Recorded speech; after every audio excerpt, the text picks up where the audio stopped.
There have been some pretty big changes to Havoc Demon Hunter's single target raid build since the last time I talked about it.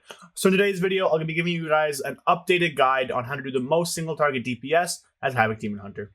Now what you're seeing here is the old talent tree build that I recommended back in the original video for single target. Now not too much has changed about this. However, what has changed is this talent right here. So Chaos Theory is no longer what you want to be doing. Chaos Theory is bugged. It's bad. It's not where you want to be. What you want to do instead is swap over to Restless Hunter. Now, Restless Hunter is really powerful. I have a video about it if you need to check that out or wanted to check that out. Basically, what changed was that entering meta, so pushing meta, while already in Demonic, will give you this buff. And this allows us to have some really crazy and really big damage every 3 minutes, and then also every about 40 seconds, 30 seconds, 20 seconds, however much do Cycle of Hatred, whenever you actually naturally exit I-Beam. Demonic from I-Beam. So this build is our best single target. There's slight variations. If you need a little bit of cleave, then you can drop 2 points like this. Pick up Glaive Tempest. But realistically, for most bosses in the raid, this build is going to suffice. Class tree wise, not too much to change, not too much matters. There's a few things you can drop. You can drop this for more fury. This is slightly more damage on your sigils. You can drop Fellfire Haste for glaives. You need to slow stuff, or even for soul sigils as well. There's a few options. You can drop 2 points as well to come down and get your little Misery and Defeat down here. You can drop maybe Slow Glaze, pick that up if you want a pad, or you drop one of those. And there's a few variations over here in the class tree, but realistically, this is what we are going to be going with for most of the encounters in the raid. In terms of the spec tree, you just have your all-star powerful talents. Really, anything outside of this isn't too good. In 10.0.7, we're going to see a slight change with improved Fell Rush swapping here, and Glaive Furious Throws swapping here. What that will mean is it's going to be very hard to take your stun in a single target build and hard to take your immunity in the AoE build. So good luck with that one. I don't think it's a good change, but we haven't heard anything back from Blizzard yet, so it's probably going to be what's happening. But in terms of rotation, nothing else has changed too much either, but I will go over it in a few seconds there for those of you who are not used to it or who are looking for that good answer. On the left side, we have our momentum stuff. It's just really hard to drop these because they're so powerful. Middle, we have the I-Beam package. Very, very strong, very, very useful. And we just put a few points in Trail of Ruin, Isolated Prey, and a few other options just to kind of round out the build. So with that, we'll jump into the rotation side of things, and I'll talk about the rotation for this build and for Havoc, and then I'll go over a few gear things and a few consumables for you. So over here at the training dummy. Now, I will mention trinket usage, so that you guys know like roughly when to use them, and I'll talk it more in depth after the rotation. But we'll start with our opener here. So at roughly 4 seconds left in the pull, I'm going to use a puzzle box. Then I'll use Sigil of Flame 2 seconds before, Immolation or as we enter combat, Fell Rush, the Hunt. Then I'm going to I-Beam. Then I'm going to use Annihilation. I'm going to turn 180, Vengeful Retreat, Essence Break. Then I'm going to use Death Sweep and immediately meta, and then Death Sweep again, followed by Annihilation, and then followed by another I-Beam. So that opener right there is going to be your basic opener while with your meta. That's really the scenario you want to use it in. It's going to make sure you have enough momentum for your entire burst window. It's going to make sure you're taking advantage of things like Inner Demon, things like Initiative, things like Momentum, and things like Restless Hunter. Now, what you want to end up doing with Restless Hunter, if you can, is use a macro for your Metamorphosis. So I'll open up my macros here. So we go over to my macros. You can see I have an @player macro, #show tooltip, cast @player Metamorphosis. Essentially what this lets me do is every time I hit Q, which is my meta button, instead of having to decide where to meta, I can just meta in place, which saves me time during my Essence Break window and allows me to hit that double buff of Restless Hunter. The reason why Restless Hunter is good and this double buff I'm talking about, like I said, when we use meta, it gives us the buff while we're already in demonic form. So if you spam your meta fast enough and have enough haste, I can't hit it without lust right now because my haste is so low. But if you have enough haste, then you will actually end up clipping the animation of the first death sweep while still doing the damage, which will give you the buff and give you a buffed final slash of death sweep followed by a full buff death sweep after that. So basically getting like a full first blood buff death sweep and then another full just death sweep in general. Then it can easily be over 1 million damage, and that's why we end up playing this talent build. So again, you're going to want to use death sweep, then spam your meta button to try and cancel the animation, and then do it again. After that, while we're in combat, really it's nothing too hard. You're just going to use your buttons as they line up. I've talked enough that all my stuff comes back here. So I'll show you a non-meta opener here. Not opener, but Essence Break window. Fel Rush, get my I-Beam out.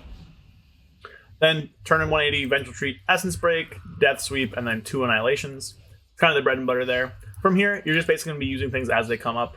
I shouldn't have hunted there. I actually should have kept it, try and get an extra Death Sweep, but whatever.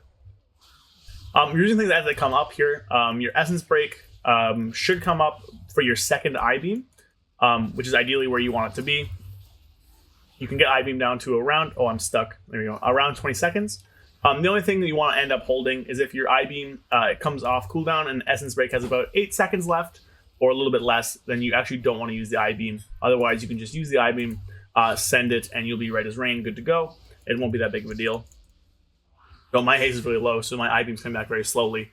But you can see here that I have my Essence Break and my Vengeful Retreat. I'm going to hold them a little bit so I can stick them up with my I-Beam here and get the full combo off, because that's where a lot of our damage is going to be coming from. It's going to be that full combo.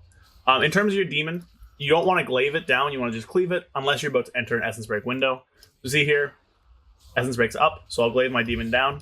I actually have meta, so I'll do like a full opener again. We'll Puzzle Box, I-Beam, Annihilation, turn, Essence Break, Death Sweep, meta, Death Sweep, Annihilation again. Now I don't have momentum here, so I'm going to rush and then use I-Beam.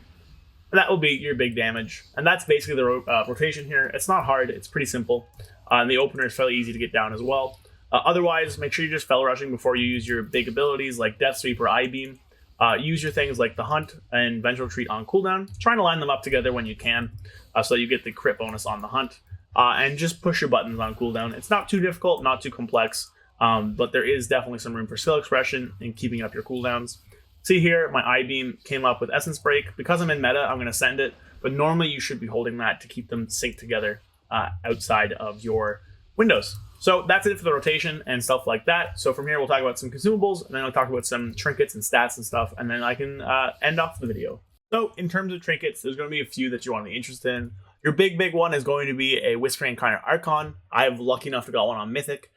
This is going to be really good. You get a ton of crit, which is our best stat by far, and then also a chance to get haste or reverse procs, depending on your party and what their gear is. If you can't get one of these, then the Hunger of the Pack trinket or the Eye of Skullbald trinket, both from the Halls of Valor, are going to be very good crit alternatives. Eye of Skullbald are going to be a little bit better, but you do have to have a friend that's a caster trade that to you. For your other trinket, you want an active trinket. There are a few options. A Mythic Grief Torch is going to be your best option, just in general. I do not have a Mythic one. I have a a normal one. Outside of that, Puzzle Box is going to be very good for M+, or if you don't have a Grief Torch. And then for pure single target, Whetstone is very strong as well. It's really powerful, just hitting a large chunk of damage on a singular target. For stats, Critical Strike is very strong, and then some combination of Haste and Mastery. Haste does gain value in single target due to the fact that we want to be extending our meta and lowering our I-Beam cooldown, but best chance is just to sim yourself versus kind of your worst stat in single target. For consumables, there are a few options. For weapons, you want to be using Buzzing Rune at all times. It gives you a crit strike rating increase by 310 on both your weapons, so that is a large increase, about 620. For your file, you're going to want to use Iced File, Corrupting Rage. This is just going to give you a large chunk of crit, and as Havoc, the downsides are very negligible. You take almost no damage from the actual damaging portion of it, and then also take very little damage that you do take can be leached back. For your other option, if you're scared of the damage it does deal to you, you can use File of Elemental Chaos, which gives you a lesser amount of stat that changes every 60 seconds, as well as an extra benefit. It's not as good, but it is safer. So there's that if you are valuing that. In terms of food, always eat primary stat food if you can. Grand Banquet of the Kalawak is the one you want. For enchants, Waking Stats in your chest, Sophic Devotion on your weapons, and then also Critical Strike enchants on your rings.